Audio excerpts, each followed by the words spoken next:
Uptown Swing. Level 1, 6 count, Naomi. Peter. So we did the basic footwork. Goes a little something like this. I start left, you start right. We go rock, step, slow, slow, quick, quick, slow, slow, quick, quick, slow, slow. We got together, slow, slow. In the little V. Yeah, remember we're facing each other a little bit. And remember, we're not just bumping toes, we're a little offset. I'm a little 5, behind 6, it. 7, 8. Bop, Rock, step, bop, slow, bop, slow. bop, Rock, step, bop, slow, bop, slow. bop. Then we put the triple steps in and things got interesting. If we show it solo again, that is rock, step, triple, triple. Scoot.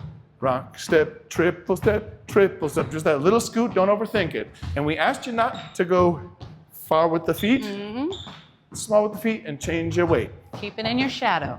We can move around with it a little bit. If you just do this a million times with a partner or know that's your #1 practice, you'll be a lot better and ready for next week. Then we did. We did rock, step, Go. tuck, turn. Go. Rock, step, a change. Go. Places. Go. We're cool here. Don't call me, I'll call you. Rock, step, we can come back together. Then We do a had little our send out. And we hang out. I say, come on back. And you just danced around a whole bunch like that. And that was it. Oh yeah.